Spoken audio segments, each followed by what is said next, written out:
ਸਾਹਿਬ JIO. ਜੈ ਜੈਕਾਰ ਜਸ ਜਗ ਅੰਦਰ, ਮੰਦਰ ਭਾਗ ਜੁਗਤ ਸਿਵ ਰਹਿਤਾ। ਗੁਰਪੂਰਾ ਪਾਇਓ ਵੱਡ ਭਾਗੀ, ਲਿਵ ਲਾਗੀ ਮੇਦਨ ਭਰ ਸਹਤਾ। ਪਹਿ ਪੰਜਨ ਪਰ ਪੀਰ ਨਿਵਾਰਨਾ, ਕਾਲ ਸਹਾਰ ਤੋਹੇ ਜਸ ਵਕਤਾ। ਕੁਲ ਸੋਢੀ ਗੁਰ ਰਾਮਦਾਸ ਤਨ, ਧਰਮ ਤੁਜਾ ਅਰਜੁਨ ਹਰ ਭਗਤਾ।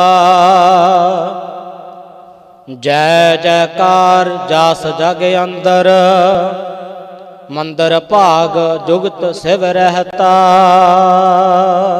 ਵਾਹਿਗੁਰੂ ਜੀ ਕਾ ਖਾਲਸਾ, ਵਾਹਿਗੁਰੂ ਜੀ ਕੀ ਫਤਿਹ। ਪਰਮ ਸਤਿਕਾਰ ਤੇ ਸਨਮਾਨਯੋਗ ਚਵਰ ਛਤਰ ਤਖਤ ਦੇ ਮਾਲਕ, ਜੁਗੋ ਜੁਗ ਅਟਲ ਸਰਬ ਸਾਂਝੀ ਵਾਲਤਾ ਦੇ ਪੈਗੰਬਰ, ਦੀਨ ਅਤੇ ਦੁਨੀਆ ਦੇ ਰਾਖੇ, ਮਨੁੱਖਤਾ ਦੇ ਸਾਂਝੇ ਰਹਿਬਰ, ਗੁਰਤਾ ਗੱਦੀ ਤੇ ਸੁਭਾਈਮਾਨ, ਹਲਤ ਪਲਤ ਕੇ ਰੱਖਿਅਕ, ਧੰਨ ਧੰਨ ਧੰਨ ਸਾਹਿਬ ਸ੍ਰੀ ਗੁਰੂ ਗ੍ਰੰਥ ਸਾਹਿਬ ਜੀ ਮਹਾਰਾਜ। ਸਾਹਿਬਾਂ ਦੀ ਅਪਾਰ ਕਿਰਪਾ, ਬਖਸ਼ਿਸ਼, ਰਹਿਮਤ ਦਾ ਸਦਕਾ ਜਿੱਥੇ ਆਪ ਸਰਬੱਤ ਸੰਗਤਾਂ ਹਰ ਰੋਜ਼ ਗੁਰੂ ਦਰਬਾਰ ਦੀਆਂ ਹਾਜ਼ਰੀਆਂ ਭਰ ਕੇ ਜੀਵਨ ਨੂੰ ਸਫਲ ਕਰਦੇ ਹੋ, ਅੱਜ 10ਵੀਂ ਦੇ ਦਿਹਾੜੇ ਨੂੰ ਮੁੱਖ ਰੱਖਦੇ ਹੋਏ ਗੁਰਦੁਆਰਾ ਸਿੰਘ ਸ਼ਹੀਦਾਂ ਵਿਖੇ ਧੰਨ ਧੰਨ ਧੰਨ ਅਮਰ ਸ਼ਹੀਦ ਜਥੇਦਾਰ ਬਾਬਾ ਹਨੂਮਾਨ ਸਿੰਘ ਜੀ ਮਹਾਰਾਜ, ਤਿਨਾਂ ਦੀ ਚਰਨ ਧੂੜੀ ਪਰਸਣ ਵਾਸਤੇ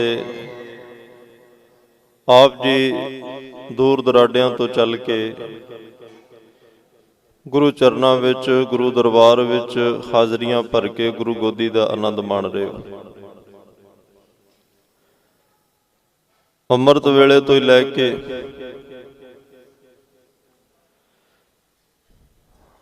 ਅੱਜ ਤਕਰੀਬਨ ਰਾਤ ਦੇ 12 ਵਜੇ ਤੱਕ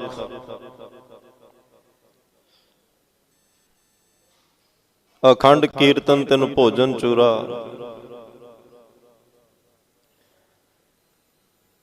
ਗੁਰ ਸ਼ਬਦ ਦਾ ਲੰਗਰ, ਕਥਾ ਕੀਰਤਨ ਦਾ ਲੰਗਰ, ਗੁਰ ਇਤਿਹਾਸ ਦਾ ਲੰਗਰ ਇਸੇ ਤਰ੍ਹਾਂ ਹੀ ਚੱਲਦਾ ਰਹਿਣਾ।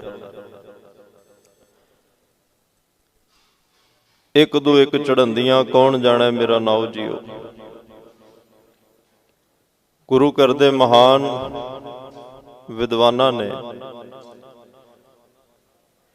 ਸਤਪੁਰਸ਼ਾਂ ਨੇ, ਢਾਡੀ ਸਾਹਿਬਾਨਾਂ ਨੇ, ਰਾਗੀ ਸਾਹਿਬਾਨਾਂ ਨੇ, ਕਥਾਵਾਚਕਾਂ ਨੇ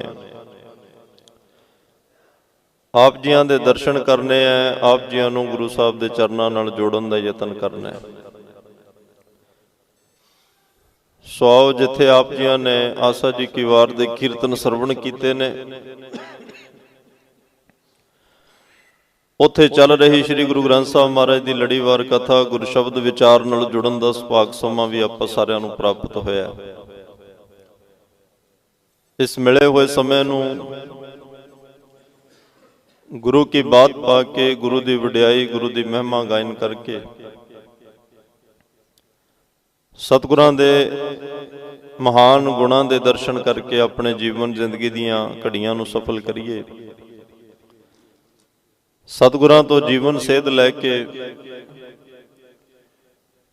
ਉਸ ਗੁਰਮਤ ਗਾਡੀ ਰਾਹ ਨੂੰ ਅਪਣਾ ਕੇ ਗੁਰੂ ਦੇ ਦੱਸੇ ਹੋਏ ਮਾਰਗ ਤੇ ਚੱਲਦੇ ਹੋਏ, ਧਰਮ ਕਮਾਉਂਦਿਆਂ ਹੋਇਆਂ, ਗੁਰੂ ਦੇ ਹੁਕਮ, ਗੁਰੂ ਦੀ ਰਜ਼ਾ ਵਿੱਚ ਚੱਲਦੇ ਹੋਏ ਇੱਕ ਦਿਨ ਉਹ ਸਮਾਂ ਆਏਗਾ ਜਦੋਂ ਹਰ ਕਾ ਸੇਵਕ ਸੋ ਹਰ ਜਿਹਾ ਬਣ ਜਾਏਗਾ। ਸੋ ਜਿੰਨਾ ਵੀ ਸਮਾਂ ਗਰੀਬ ਨਵਾਜ਼ ਸਤਿਗੁਰੂ ਬਖਸ਼ਣਗੇ, ਆਪ ਜੀਆਂ ਨੇ ਬਹੁਤ ਹੀ ਪਿਆਰ ਸਤਿਕਾਰ ਦੇ ਨਾਲ ਜਿੱਥੇ ਵੀ ਜਗ੍ਹਾ ਬਣਦੀ ਹੈ ਬੈਠਣ ਦੀ ਕਿਰਪਾਲਤਾ ਕਰਨੀ।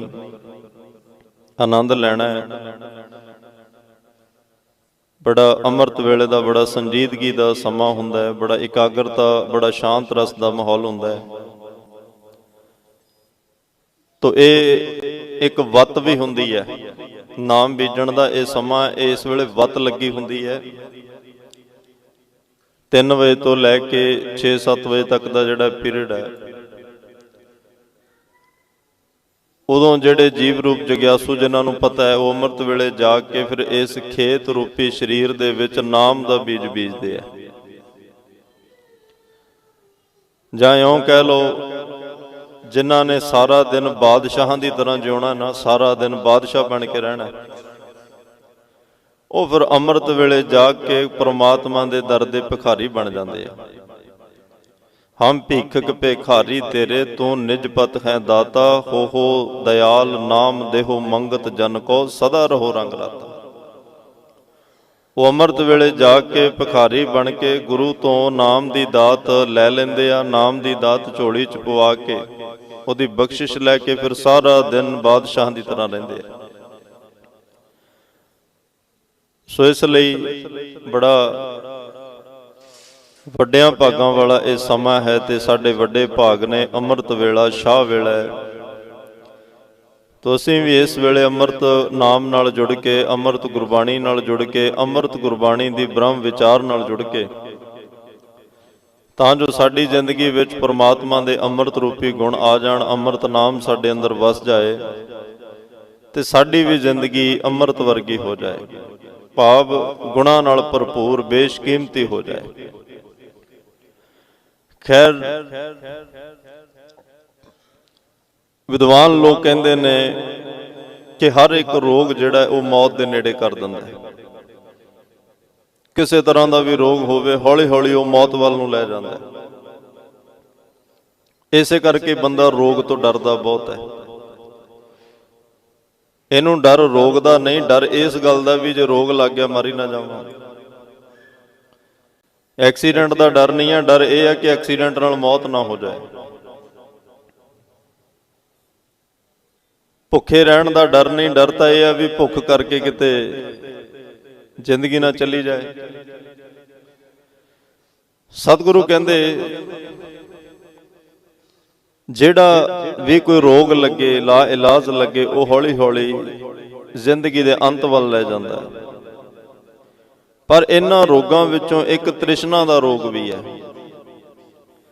ਜਿਹਨੂੰ ਇਹ ਤ੍ਰਿਸ਼ਨਾ ਦਾ ਰੋਗ ਲੱਗ ਜਾਏ, ਉਹਨੂੰ ਮੌਤ ਹੀ ਭੁਲਾ ਦਿੰਦਾ ਹੈ। ਤ੍ਰਿਸ਼ਨਾਲੂ ਬੰਦੇ ਨੂੰ ਯਾਦ ਹੀ ਨਹੀਂ ਰਹਿੰਦਾ ਵੀ ਮੈਂ ਜਾਣਾ ਵੀ ਹੈ। ਤੋ ਮਹਾਰਾਜ ਸਾਹਿਬ ਦੇ ਬਚਨ ਆਪ ਜੀ ਪੜ੍ਹਦੇ ਹੋ, ਇਹ ਤ੍ਰਿਸ਼ਨਾ ਵੱਡਾ ਰੋਗ ਲੱਗਾ, ਮਰਨ ਮਨੋਂ ਵਿਸਾਰਿਆ। ਤ੍ਰਿਸ਼ਨਾ ਦਾ ਰੋਗ ਹੈ, ਤੈਨੂੰ ਵੱਡਾ ਵੀ ਕਿਹਾ। ਇਹ ਵੱਡਾ ਰੋਗ ਹੈ, ਲਾ ਇਲਾਜ ਰੋਗ ਹੈ। ਜਦੋਂ ਇਹ ਲੱਗਦਾ ਹੈ, ਬੰਦੇ ਨੂੰ ਮਰਨ ਦਾ ਦਿਨ ਭੁਲਾ ਦਿੰਦਾ ਕਿ ਮੈਂ ਜਾਣਾ ਵੀ ਹੈ। ਖਾਣਾ ਪੀਣਾ, ਹੱਸਣਾ ਸੌਣਾ ਵਿਸਰ ਗਿਆ ਹੈ ਮਰਨਾ। ਜਿਸ ਇਨਸਾਨ ਨੂੰ ਆਪਣਾ ਅੰਤ ਭੁੱਲ ਜਾਂਦਾ ਹੈ, ਉਹਨੂੰ ਫਿਰ ਜ਼ਿੰਦਗੀ 'ਚ ਕਿਸੇ ਦਾ ਡਰ ਨਹੀਂ ਰਹਿੰਦਾ। ਉਹਨੂੰ ਲੱਗਦਾ ਵੀ ਮੈਂ ਥੋੜਾ ਜਾਣਾ, ਇਹ ਜੋ ਕੁਛ ਹੋਣਾ ਮੇਰੇ ਆਲੇ ਦੁਆਲੇ ਵਾਲਿਆਂ ਨਾਲ ਹੋਣਾ, ਆਂਢ ਗੁਆਂਢ 'ਚ ਹੋਣਾ, ਮੈਂ ਤਾਂ ਇਦਾਂ ਹੀ ਰਹਿਣਾ। ਤੋ ਜਿਹਨੂੰ ਪਾਤਸ਼ਾਹ ਨੇ ਵੀ ਕਿਹਾ ਹਉਮੈ ਦੀਰਘ ਰੋਗ ਹੈ, ਉਹ ਤ੍ਰਿਸ਼ਨਾ ਦੇ ਵਿੱਚੋਂ ਇੱਕ ਰੋਗ ਹੋਰ ਪੈਦਾ ਹੋ ਜਾਂਦਾ ਹੈ। ਹਉਮੈ ਵੀ ਰੋਗ ਭਿਆਨਕ ਹੈ ਤੇ ਤ੍ਰਿਸ਼ਨਾ ਰੋਗ ਵੀ ਭਿਆਨਕ ਹੈ। ਦੋਵੇਂ ਮੌਤ ਭੁਲਾ ਦਿੰਦੇ ਆ।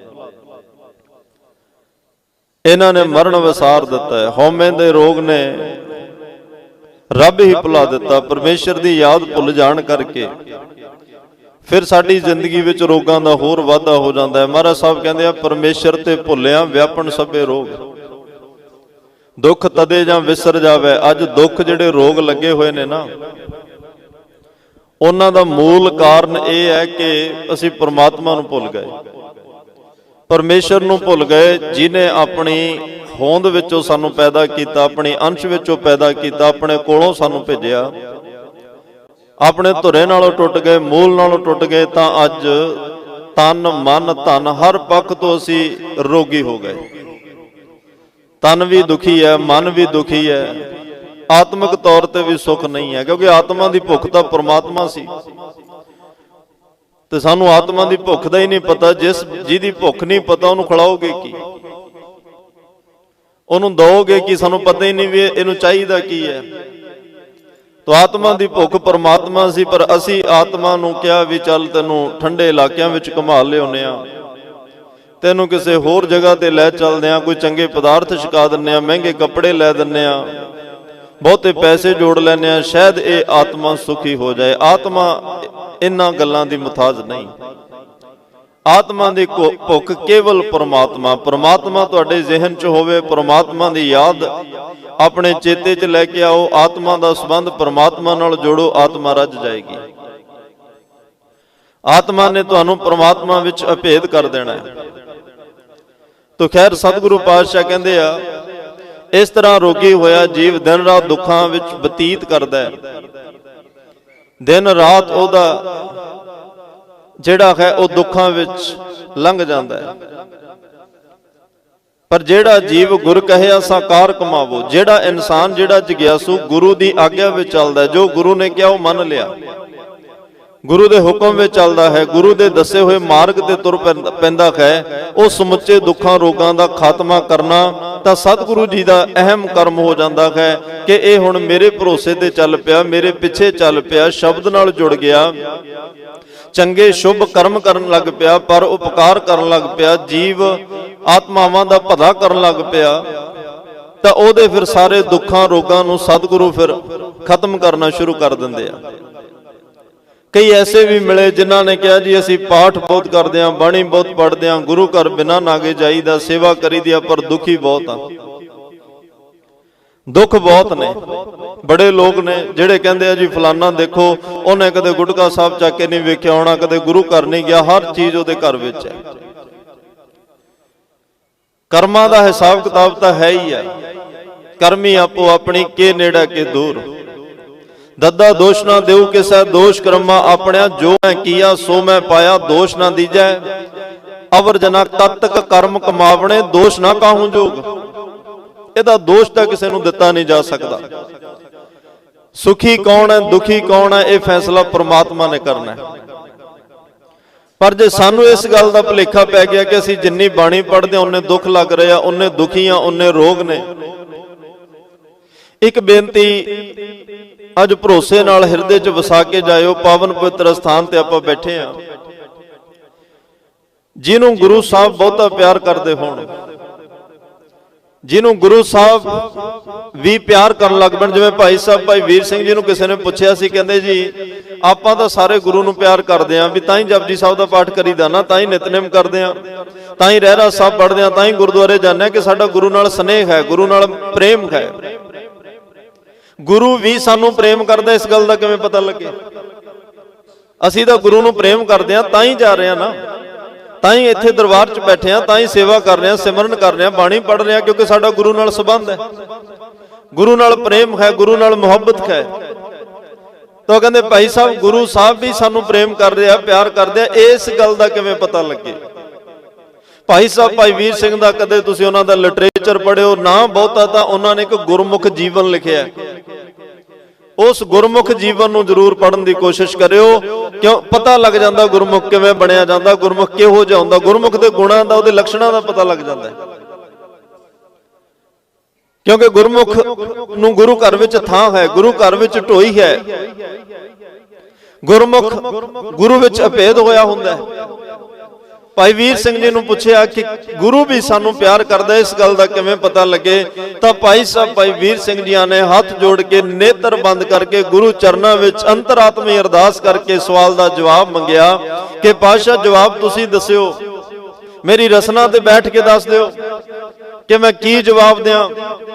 ਤਾਂ ਉਸ ਵੇਲੇ ਰਸਨਾ ਤੇ ਬੋਲ ਆਏ ਸਨ। ਭਾਈ ਵੀਰ ਸਿੰਘ ਨੇ ਕਿਹਾ, ਜਦੋਂ ਇੱਕ ਜਪਜੀ ਸਾਹਿਬ ਦਾ ਪਾਠ ਕਰਕੇ ਦੂਸਰਾ ਜਪਜੀ ਸਾਹਿਬ ਦਾ ਪਾਠ ਕਰਨ ਨੂੰ ਮਨ ਕਰੇ ਤਾਂ ਉਦੋਂ ਸਮਝ ਲੈਣਾ ਗੁਰੂ ਵੀ ਸਾਨੂੰ ਪਿਆਰ ਕਰਨ ਲੱਗ ਪਿਆ। ਜਦੋਂ ਇੱਕ ਸੁਖਮਨੀ ਸਾਹਿਬ ਦਾ ਪਾਠ ਕਰਕੇ ਦੂਸਰਾ ਸੁਖਮਨੀ ਸਾਹਿਬ ਦਾ ਪਾਠ ਕਰਨ ਨੂੰ ਮਨ ਕਰੇ ਉਦੋਂ ਸਮਝ ਲੈਣਾ ਗੁਰੂ ਸਾਨੂੰ ਪਿਆਰ ਕਰਨ ਲੱਗ ਪਿਆ। ਜਦੋਂ ਗੁਰੂ ਘਰ ਵਿੱਚ ਆ ਕੇ ਮੱਥਾ ਟੇਕ ਕੇ ਬੈਠਣ ਨੂੰ ਮਨ ਕਰੇ, ਕੀਰਤਨ ਸੁਣਨ ਨੂੰ ਮਨ ਕਰੇ, ਕਥਾ ਸੁਣਨ ਨੂੰ ਮਨ ਕਰੇ, ਕੀਰਤਨ ਤੇ ਬਾਣੀ ਸੁਣਨ ਨੂੰ ਮਨ ਕਰੇ, ਉਦੋਂ ਸਮਝ ਲੈਣਾ ਗੁਰੂ ਸਾਨੂੰ ਪਿਆਰ ਕਰਨ ਲੱਗ ਪਿਆ। ਜਦੋਂ ਸਵੇਰੇ ਵੀ ਤੇ ਸ਼ਾਮ ਨੂੰ ਵੀ ਮਨ ਵਿੱਚ ਖਿੱਚ ਪਵੇ ਵੀ 2 ਮਿੰਟ ਮੈਂ ਗੁਰੂ ਘਰ ਜ਼ਰੂਰ ਜਾ ਕੇ ਆਉਣਾ, ਉਦੋਂ ਸਮਝ ਲੈਣਾ ਗੁਰੂ ਸਾਨੂੰ ਪਿਆਰ ਕਰਨ ਲੱਗ ਪਿਆ। ਜਦੋਂ ਗੁਰੂ ਘਰ ਆ ਕੇ ਸੇਵਾ ਕਰਨ ਨੂੰ ਮਨ ਕਰੇ ਕਿ ਸੰਗਤਾਂ ਦੇ ਜੋੜੀ ਝਾੜ ਜਾਵਾਂ 10 ਮਿੰਟ, ਉਦੋਂ ਸਮਝ ਲੈਣਾ ਗੁਰੂ ਸਾਨੂੰ ਪ੍ਰੇਮ ਕਰਨ ਲੱਗ ਪਿਆ। ਜਦੋਂ ਮਨ ਵਿੱਚ ਇਹ ਖਿਆਲ ਆਵੇ ਵੀ ਜਾਂਦਾ ਸੰਗਤਾਂ ਦੇ ਭਾਂਡੇ ਸਾਫ਼ ਕਰ ਜਾਵਾਂ, ਉਦੋਂ ਸਮਝ ਲੈਣਾ ਗੁਰੂ ਸਾਨੂੰ ਪ੍ਰੇਮ ਕਰਨ ਲੱਗ ਪਿਆ। ਜਦੋਂ ਸੇਵਾ ਨੂੰ ਮਨ ਕਰੇ, ਸਿਮਰਨ ਨੂੰ ਮਨ ਕਰੇ, ਬਾਣੀ ਪੜ੍ਹਨ ਨੂੰ ਮਨ ਕਰੇ ਤੇ ਬਾਰੰਬਾਰ ਮਨ ਕਰੇ ਕਿ ਥੋੜਾ ਸਮਾਂ ਹੋਰ ਬਾਣੀ ਪੜ੍ਹ ਲਾਂ, ਥੋੜਾ ਸਮਾਂ ਹੋਰ ਬਾਣੀ ਪੜ੍ਹ ਲਵਾਂ, ਥੋੜਾ ਸਮਾਂ ਹੋਰ ਸਿਮਰਨ ਕਰ ਲਾਂ, ਥੋੜਾ ਸਮਾਂ ਹੋਰ ਗੁਰੂ ਕੋਲੇ ਬੈਠ ਜਾ, ਉਦੋਂ ਇਸ ਗੱਲ ਨੂੰ ਆਪਣੇ ਮਨ ਵਿੱਚ ਭਰੋਸੇ ਨਾਲ ਪੱਕੀ ਮੰਨ ਲਿਓ ਕਿ ਹੁਣ ਸਾਨੂੰ ਗੁਰੂ ਵੀ ਪ੍ਰੇਮ ਕਰਨ ਲੱਗ ਪਿਆ। ਤਾਂ ਹੀ ਸਾਡਾ ਬੈਠਣ ਨੂੰ ਮਨ ਕਰ ਰਿਹਾ ਹੈ, ਤਾਂ ਹੀ ਬਾਣੀ ਪੜ੍ਹਨ ਨੂੰ ਮਨ ਕਰ ਰਿਹਾ ਹੈ, ਤਾਂ ਹੀ ਸਾਡਾ ਗੁਰੂ ਗੁਰੂ ਜਪਣ ਨੂੰ ਮਨ ਕਰ ਰਿਹਾ ਹੈ। ਤੋ ਗਰੀਬ ਨਵਾਜ ਪਾਤਸ਼ਾਹ ਕਹਿੰਦੇ ਨੇ ਗੁਰ ਕਹਿਆ ਸਾਕਾਰ ਕਮਾਵੋ। ਜਿਹੜੇ ਭਾਈ ਗੁਰੂ ਦੀ ਦਸੀ ਆਗਿਆ ਨੂੰ ਕਮਾਉਂਦੇ ਨੇ, ਕਾਰ ਦਾ ਮਤਲਬ ਹੁੰਦਾ ਨਿਰੰਕਾਰ, ਲਗਾਤਾਰ ਜਿਹੜੇ ਕਮਾਉਂਦੇ ਆ, ਕੰਟੀਨਿਊ ਕਮਾਉਂਦੇ ਆ, ਗੁਰ ਕੀ ਕਰਨੀ ਕਾਹੇ ਤਾਵੋ। ਗੁਰੂ ਦੀ ਆਗਿਆ ਵਿੱਚ ਚੱਲਣ ਵਾਲੇ ਇੱਕ ਦਿਨ ਗੁਰੂ ਦਾ ਰੂਪ ਹੋ ਜਾਂਦੇ ਨੇ, ਗੁਰੂ ਦੇ ਘਰ ਵਿੱਚ ਉਹ ਪਰਵਾਨੇ ਜਾਂਦੇ ਨੇ। ਤਾਂ ਖੈਰ ਕਹਿੰਦੇ ਨੇ ਆਮ ਰੋਜ਼ਾਨਾ ਦੀ ਜ਼ਿੰਦਗੀ ਵਿੱਚ ਦੇਖੀਏ ਤਾਂ ਨਿੱਕੇ ਮੋਟੇ ਰੋਗਾਂ ਦਾ ਇਲਾਜ ਤਾਂ ਸੌਖਾ ਹੋ ਜਾਂਦਾ ਹੈ, ਪਰ ਜਦੋਂ ਕੋਈ ਰੋਗ ਭਿਆਨਕ ਲੱਗ ਜਾਏ, ਜਦੋਂ ਕੋਈ ਰੋਗ ਲਾ ਇਲਾਜ ਹੋ ਜਾਏ, ਜਦੋਂ ਕੋਈ ਰੋਗ ਡਰਾਵਣਾ ਸਾਡੀ ਜ਼ਿੰਦਗੀ 'ਚ ਆ ਜਾਏ, ਉਦੋਂ ਫਿਰ ਉਹਦਾ ਇਲਾਜ ਤੁਰਦੇ ਫਿਰਦੇ ਨਹੀਂ ਹੁੰਦਾ, ਉਦੋਂ ਉਹਦਾ ਇਲਾਜ ਘਰ ਬੈਠਿਆਂ ਨਹੀਂ ਹੁੰਦਾ, ਉਦੋਂ ਫਿਰ ਉਹਦਾ ਇਲਾਜ ਕਰਨ ਵਾਸਤੇ ਡਾਕਟਰ ਕਹਿੰਦਾ ਵੀ ਇਸ ਰੋਗੀ ਨੂੰ ਮੇਰੇ ਹਸਪਤਾਲ ਵਿੱਚ ਭਰਤੀ ਕਰਾ ਕੇ ਜਾਓ, ਇਹਨੂੰ ਇੱਥੇ ਦਾਖਲ ਕਰਾ ਕੇ ਜਾਓ, ਇਹਨੂੰ ਐਡਮਿਟ ਕਰਾ ਕੇ ਜਾਓ, ਕਿਉਂਕਿ ਮੈਨੂੰ ਆਪਣੀ ਦੇਖ ਵਿੱਚ ਇਹਦਾ ਇਲਾਜ ਕਰਾਂਗਾ। ਇਹਨੂੰ ਕੀ ਖਾਣ ਨੂੰ ਦੇਣਾ ਉਹ ਮੈਂ ਵੇਖਾਂਗਾ, ਕੀ ਇਹਨੂੰ ਪੀਣ ਨੂੰ ਦੇਣਾ ਉਹ ਮੈਂ ਵੇਖਾਂਗਾ। ਮੈਨੂੰ ਆਪਣੀ ਨਿਗਰਾਨੀ ਵਿੱਚ ਰੱਖਣਾ ਚਾਹੁੰਦਾ ਹੈ, ਜੋ ਪਰਹੇਜ਼ ਨੇ ਮੈਂ ਆਪਣੀ ਨਿਗਰਾਨੀ ਵਿੱਚ ਵੇਖਣਾ ਚਾਹੁੰਦਾ ਹੈ, ਤੇ ਇਹਨੂੰ ਥੋੜੇ ਦਿਨ ਮੇਰੇ ਕੋਲ ਛੱਡ ਜਾਓ। ਇਸ ਲਾ ਇਲਾਜ ਰੋਗ ਤੋਂ ਮੇਰਾ ਯਕੀਨ ਹੈ ਕਿ ਇਹ ਮੁਕਤ ਹੋਏਗਾ, ਇਹਨੂੰ ਤੰਦਰੁਸਤੀ ਮਿਲੇਗੀ, ਦੇਹ ਰੋਗਤਾ ਮਿਲੇਗੀ, ਮੈਂ ਠੀਕ ਕਰਕੇ ਤੁਹਾਨੂੰ ਵਾਪਸ ਭੇਜ ਦਿਆਂਗਾ। ਇਹ ਡਾਕਟਰ ਦਾਵਾ ਕਰਦਾ ਹੈ। ਧੰਨ ਗੁਰੂ ਗ੍ਰੰਥ ਸਾਹਿਬ ਪਾਤਸ਼ਾਹ ਡਾਕਟਰਾਂ ਦੇ ਡਾਕਟਰ, ਵੈਦਾਂ ਦੇ ਵੈਦ, ਮੇਰਾ ਵੈਦ ਗੁਰੂ ਗੋਬਿੰਦਾ। ਹਰ ਹਰ ਨਾਮ ਔਖਦ ਮੁਖ ਦੇਵੈ, ਕਾਟੈ ਜਮ ਕੀ ਫੰਦਾ। ਸਤਿਗੁਰੂ ਪਾਤਸ਼ਾਹ ਕਹਿੰਦੇ ਭਾਈ ਇਹ ਤ੍ਰਿਸ਼ਨਾ ਦਾ ਰੋਗ ਲਾ ਇਲਾਜ ਹੈ। ਹਉਮੈ ਦਾ ਰੋਗ ਵੱਡਾ ਵੀ ਹੈ ਤੇ ਲਾ ਇਲਾਜ ਵੀ ਹੈ। ਕਿਸੇ ਡਾਕਟਰ ਕੋਲ ਤ੍ਰਿਸ਼ਨਾ ਦੀ ਦਵਾਈ ਨਹੀਂ ਹੈ, ਕਿਸੇ ਡਾਕਟਰ ਕੋਲ ਹਉਮੈ ਦੀ ਦਵਾਈ ਨਹੀਂ ਹੈ। ਕਿਹਦੇ ਕੋਲੋਂ ਦਵਾਈ ਲਓਗੇ, ਕਿਹਨੂੰ ਚੈੱਕ ਕਰਾਓਗੇ? ਡਾਕਟਰ ਸਰੀਰ ਦੇ ਰੋਗਾਂ ਦੀ ਦਵਾਈ ਦੇ ਸਕਦਾ ਕਿਸੇ ਹੱਦ ਤੱਕ। ਕਈ ਵਾਰ ਸਰੀਰ ਦੇ ਰੋਗ ਵੀ ਇੰਨੇ ਵਿਗੜ ਜਾਂਦੇ, ਉਦੋਂ ਉਹ ਵੀ ਕਹਿ ਦਿੰਦਾ ਵੀ ਰੱਬ ਅੱਗੇ ਅਰਦਾਸ ਕਰੋ, ਮੇਰੇ ਹੱਥ ਖੜੇ ਆ। ਸਾਇੰਸ ਦੇ ਹੱਥ ਖੜਿਆ, ਹੁਣ ਮੈਂ ਕੁਝ ਨਹੀਂ ਕਰ ਸਕਦਾ, ਪਰਮਾਤਮਾ ਅੱਗੇ ਅਰਦਾਸ ਕਰੋ, ਜੇ ਉਹ ਕਿਰਪਾ ਕਰੇ ਤਾਂ ਹੋ ਸਕਦੀ ਹੈ, ਨਹੀਂ ਮੈਂ ਕੁਝ ਨਹੀਂ ਕਰ ਸਕਦਾ। ਤੇ ਜਿਹੜੇ ਤ੍ਰਿਸ਼ਨਾ ਦਾ ਰੋਗ ਹੋਵੇ, ਹਉਮੈ ਦਾ ਰੋਗ ਹੋਵੇ, ਇੱਥੇ ਤਾਂ ਡਾਕਟਰ ਪਹਿਲਾਂ ਹੀ ਬੇਵੱਸ ਹੈ। ਤੋ ਫਿਰ ਸਾਨੂੰ ਇਹ ਭਿਆਨਕ ਰੋਗਾਂ ਤੋਂ ਠੀਕ ਕਰਨ ਵਾਸਤੇ, ਇਹਨਾਂ ਰੋਗਾਂ ਤੋਂ ਮੁਕਤੀ ਦਿਵਾਉਣ ਵਾਸਤੇ ਸਤਿਗੁਰੂ ਵੀ ਕਹਿੰਦੇ ਆ ਭਾਈ ਫਿਰ ਤੈਨੂੰ ਸਤਸੰਗ ਰੂਪੀ ਹਸਪਤਾਲ 'ਚ ਭਰਤੀ ਹੋਣਾ ਪਏਗਾ। ਆ ਸਤਸੰਗ ਜਿਹੜੀ ਹੈ ਹਸਪਤਾਲ ਹੈ। ਮੈਂ ਇਹ ਸਤਸੰਗ ਵਿੱਚ ਤੈਨੂੰ ਬਿਠਾਵਾਂਗਾ, ਹਰ ਰੋਜ਼ ਤੈਨੂੰ ਗੁਰ ਸ਼ਬਦ ਦੀ ਦਵਾਈ ਦਿਆਂਗਾ, ਹਰ ਰੋਜ਼ ਤੈਨੂੰ ਗੁਰ ਸਿਮਰਨ ਦੀ ਦਵਾਈ ਦਿਆਂਗਾ। ਫਿਰ ਉਹ ਦਵਾਈ ਦੇਣ ਤੋਂ ਬਾਅਦ ਤੈਨੂੰ ਪਰਹੇਜ਼ ਦੱਸਾਂਗਾ, ਤੇ ਉਹ ਤੈਨੂੰ ਪਰਹੇਜ਼ ਵੀ ਰੱਖਣਾ ਹੋਏਗਾ। ਅੱਜ ਸੁਖਮਨੀ ਸਾਹਿਬ ਦਾ ਪਾਠ ਸਾਰੇ ਕਰਦੇ ਆ, ਪਰ ਫਿਰ ਵੀ ਇਹ ਕਹਿ ਦਿੰਦੇ ਆ ਜੀ ਪਾਠ ਵੀ ਮੈਂ ਕਰਦਾ ਪਰ ਮੇਰਾ ਬਣਦਾ ਕੁਛ ਨਹੀਂ, ਮੈਨੂੰ ਫਾਇਦਾ ਕੀ ਹੋ ਰਿਹਾ? ਸਤਿਗੁਰੂ ਪਾਤਸ਼ਾਹ ਕਹਿੰਦੇ 2 ਅੱਖਰ ਤੂੰ ਡਾਕਟਰ ਤੋਂ ਲਿਖਾ ਕੇ ਲਿਆਉਣਾ, 2 ਅੱਖਰ ਹੀ ਲਿਖਦਾ ਨਾ, 2 ਸ਼ਬਦ। ਉਹ ਦਵਾਈ ਲਿਖ ਕੇ ਦਿੰਦਾ, ਨਾਲ ਪਰਹੇਜ਼ ਲਿਖ ਦਿੰਦਾ। ਉਹਨੇ ਤਾਂ 2 ਮਿੰਟ ਹੀ ਤੁਹਾਡੇ ਨਾਲ ਗੱਲ ਕੀਤੀ, ਦਵਾਈ ਦਿੱਤੀ, ਖਾਣ ਦਾ ਤਰੀਕਾ ਦੱਸਿਆ, ਤੇ ਨਾਲ ਉਹਨੇ ਪਰਹੇਜ਼ ਦੱਸ ਦਿੱਤਾ। ਅਗਲੇ 24 ਘੰਟੇ ਦਾ ਪਰਹੇਜ਼ ਅਸੀਂ ਰੱਖਣਾ ਸੀ ਨਾ, ਉਹ ਤਾਂ ਡਾਕਟਰ ਨੇ ਨਹੀਂ ਰੱਖਣਾ ਨਾ, ਉਹ ਸਾਡੇ ਨਾਲ ਰਹਿ ਸਕਦਾ। ਮਹਾਰਾਜ ਸਾਹਿਬ ਕਹਿੰਦੇ ਤੂੰ ਸੁਖਮਨੀ ਸਾਹਿਬ ਘੰਟੇ ਸਵਾ ਘੰਟੇ 'ਚ ਪੜ੍ਹ ਲਈ, ਘੰਟਾ ਸਵਾ ਘੰਟਾ ਸੁਖਮਨੀ ਸਾਹਿਬ ਪੜ੍ਹਨ ਤੋਂ ਬਾਅਦ ਜਿਹੜਾ ਕੁਝ ਗੁਰੂ ਨੇ ਉਹਦੇ ਵਿੱਚ ਤੈਨੂੰ ਨਿਯਮ ਦਿੱਤਾ, ਮਰਿਆਦਾ ਦਿੱਤੀ, ਪਰਹੇਜ਼ ਦਿੱਤਾ, ਉਹ ਤਾਂ ਤੂੰ ਰੱਖਣਾ ਸੀ ਨਾ। ਜਿਹੜਾ ਬਾਣੀ ਪੜ੍ਹਦਾ ਤੈਨੂੰ ਪਰਹੇਜ਼ ਦੱਸਿਆ ਕਿ ਕਿਸੇ ਵੱਲ ਪਰਾਇਆ ਵੇਖ ਕੇ ਲੁਭਾਏ ਮਾਨ ਨਹੀਂ ਹੋਣਾ, ਕਿਸੇ ਦੀ ਨਿੰਦਿਆ ਨਹੀਂ ਕਰਨੀ, ਕਿਸੇ ਦੀ ਚੁਗਲੀ ਨਹੀਂ ਕਰਨੀ, ਕੋਈ ਮਾੜੇ ਰਾਹਾਂ ਤੇ ਨਹੀਂ ਜਾਣਾ, ਕਿਸੇ ਦਾ ਬੁਰਾ ਨਹੀਂ ਕਰਨਾ, ਭਲਾ ਚਿਤਵਣਾ ਹੈ, ਪਰ ਉਪਕਾਰ ਕਰਨਾ ਹੈ। ਇਹ ਸਾਰੀਆਂ ਗੱਲਾਂ ਹੰਕਾਰ ਨਹੀਂ ਕਰਨਾ, ਸੁਖੀ ਵਸੈ ਮਸਕੀਨੀਆਂ ਆਪ ਨਿਵਾਰ ਤਲੇ, ਵੱਡੇ ਵੱਡੇ ਅਹੰਕਾਰੀਆਂ ਨਾਨਕ ਗਰਭ ਕਲੇ। ਇਹ ਸੁਖਮਨੀ ਸਾਹਿਬ ਵਿੱਚ ਹੀ ਹੈ ਸਾਰਾ ਕੁਝ। ਮਹਾਰਾਜ ਕਹਿੰਦੇ ਤੂੰ ਘੰਟਾ ਸਵਾ ਘੰਟਾ ਸੁਖਮਨੀ ਸਾਹਿਬ ਪੜ੍ਹ ਕੇ ਉੱਥੇ ਗੁਟਕਾ ਸਾਹਿਬ ਬੰਦ ਕਰਕੇ ਚਲਿਆ ਜਾਂਦਾ, ਪਰ 24 ਅਗਲੇ 23 ਘੰਟੇ ਪਰਹੇਜ਼ ਨਹੀਂ ਰੱਖਦਾ। ਜੇ ਉਹ ਪਰਹੇਜ਼ ਵੀ ਨਾਲ ਰੱਖ ਕੇ ਚੱਲੇ ਫਿਰ ਤੈਨੂੰ ਪਤਾ ਲੱਗੇਗਾ ਬਾਣੀ ਦਾ ਕੀ ਅਸਰ ਹੋ ਰਿਹਾ।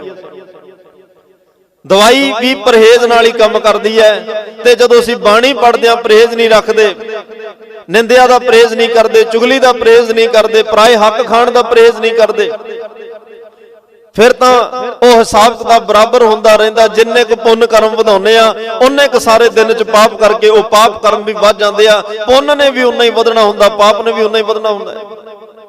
ਚੰਗਾ ਬੀਜ ਬੀਜੋਗੇ ਉਹਨੇ ਵੀ ਉਨਾ ਹੀ ਫਲਣਾ, ਮਾੜਾ ਬੀਜ ਬੀਜੋਗੇ ਉਹਨੇ ਵੀ ਉਨਾ ਹੀ ਫਲਣਾ। ਤਾਂ ਸਾਡੀ ਜ਼ਿੰਦਗੀ ਦਾ ਹਿਸਾਬ ਕਿਤਾਬ ਜਿਹੜਾ ਉਹ ਬਰਾਬਰ ਹੋਇਆ ਰਹਿੰਦਾ ਹੈ। ਤਾਂ ਮਹਾਰਾਜ ਸਾਹਿਬ ਕਹਿੰਦੇ ਇਹ ਸਤਸੰਗ ਰੂਪੀ ਹਸਪਤਾਲ ਵਿੱਚ ਭਰਤੀ ਹੋ, ਤੈਨੂੰ ਤ੍ਰਿਸ਼ਨਾ ਦੇ ਰੋਗ ਤੋਂ ਮੁਕਤੀ ਮਿਲੇਗੀ, ਹਉਮੈ ਦੇ ਰੋਗ ਤੋਂ ਮੁਕਤੀ ਮਿਲੇਗੀ। ਕਿਉਂਕਿ ਖਸਮ ਵਿਸਾਰ ਕੀਏ ਰਸ ਭੋਗ, ਤਾਂ ਤਨ ਉੱਠ ਖਲੋਏ ਰੋਗ। ਬਿਨ ਭਾਗਾਂ ਸਤਸੰਗ ਨਾ ਲੱਭੈ, ਬਿਨ ਸੰਗਤ ਮੈਲ ਭਰੀਜੈ ਜਿਉ। ਜਿੰਨੇ ਇਹ ਰੋਗ ਪੈਦਾ ਹੋਏ ਨੇ, ਇਹਨਾਂ ਤਨ ਔਰ ਮਨ ਔਰ ਆਤਮਾ ਦੇ ਰੋਗਾਂ ਦੀ ਦਵਾਈ ਧੰਨ ਗੁਰੂ ਗ੍ਰੰਥ ਸਾਹਿਬ ਪਾਤਸ਼ਾਹ ਦਿੰਦੇ ਆ। ਦੁਖ ਭੰਜਨ ਤੇਰਾ ਨਾਮ ਜੀ, ਦੁਖ ਭੰਜਨ ਤੇਰਾ ਨਾਮ। ਮੇਰਾ ਵੈਦ ਗੁਰੂ ਗੋਬਿੰਦਾ, ਇਹ ਵੈਦ ਹੈ ਜਿਹੜੀ ਦਵਾਈ ਗੁਰੂ ਸਾਹਿਬ ਦਿੰਦੇ ਆ, ਦੂਸਰੀਆਂ ਦਵਾਈਆਂ ਵੀ ਅਸਰ ਕਰ ਜਾਂਦੀਆਂ ਨੇ, ਔਰ ਇਹ ਦਵਾਈਆਂ ਜਮਾਂ ਦੀਆਂ ਫਾਈਆਂ ਤੋਂ ਵੀ ਕੱਟ ਦਿੰਦੀਆਂ ਨੇ। ਤੇ ਇਸੇ ਲਈ ਮਹਾਰਾਜ ਕਹਿੰਦੇ ਆ ਤ੍ਰਿਸ਼ਨਾ ਬੁਝੈ ਹਰਿ ਕੈ ਨਾਮ, ਮਹਾ ਸੰਤੋਖ ਹੋਵੇ ਗੁਰਬਚਨੀ, ਪ੍ਰਭ ਸਿਉ ਲਾਗੈ ਪੂਰਨ ਧਿਆਨ। ਜਿਹੜਾ ਇਹ ਤ੍ਰਿਸ਼ਨਾ ਦਾ ਰੋਗ ਹੈ, ਇਹ ਪ੍ਰਮਾਤਮਾ ਦੇ ਨਾਮ ਤੋਂ ਬਿਨਾਂ ਵਸ ਚ ਨਹੀਂ ਆਉਂਦਾ। ਇਹ ਤ੍ਰਿਸ਼ਨਾ ਦਾ ਰੋਗ ਪਰਮਾਤਮਾ ਦੇ ਨਾਮ ਤੋਂ ਬਿਨਾਂ ਖਤਮ ਨਹੀਂ ਹੁੰਦਾ। ਇਹ ਤ੍ਰਿਸ਼ਨਾ ਦਾ ਰੋਗ ਪਰਮਾਤਮਾ ਦਾ ਸਿਮਰਨ ਕਰੇ ਤੋਂ ਬਿਨਾਂ ਖਤਮ ਨਹੀਂ ਹੁੰਦਾ। ਇੱਕ ਤ੍ਰਿਸ਼ਨਾ ਦਾ ਰੋਗ, ਦੂਸਰਾ ਹਉਮੈ ਦਾ ਰੋਗ। ਹਉਮੈ ਦੇ ਰੋਗ ਨੂੰ ਵੀ ਸਤਿਗੁਰੂ ਪਾਤਸ਼ਾਹ ਸੇਵਾ ਵਿੱਚ ਲਾ ਕੇ, ਸਿਮਰਨ ਵਿੱਚ ਲਾ ਕੇ, ਇੱਥੇ ਉਹਨਾਂ ਗੁਰਮੁਖ ਪਿਆਰਿਆਂ ਦੀਆਂ ਕਥਾ ਕਹਾਣੀਆਂ ਸੁਣਾ ਕੇ, ਜਿਹੜੇ ਸਭ ਕੁਝ ਹੁੰਦਿਆਂ ਹੋਇਆਂ ਵੀ ਇੱਕ ਉੱਤਮ ਪਦਵੀਆਂ ਨੂੰ ਪਾ ਕੇ ਵੀ, ਪਰਮ ਪਦਵੀਆਂ ਨੂੰ ਪਾ ਕੇ ਵੀ, ਭਗਤ ਸਦਨਾ ਵਰਗੇ ਕਹਿ ਰਹੇ ਨੇ ਮੈਂ ਨਾਹੀ ਕਛ ਹੋ ਨਾਹੀ, ਕਿਛ ਆਹੇ ਨਾ ਮੋਰਾ, ਔਸਰ ਲੱਜਾ ਰੱਖ ਲਿਓ ਸਦਨਾ ਜਨ ਤੋਰਾ। ਜਿਨ੍ਹਾਂ ਦੇ ਪਾਵਨ ਬਚਨ ਗੁਰਬਾਣੀ ਵਿੱਚ ਦਰਜ ਨੇ, ਪਰ ਉਹ ਫਿਰ ਵੀ ਕਹਿ ਰਿਹਾ ਮੈਂ ਨਾਹੀ ਕਛ ਹੋ ਨਾਹੀ।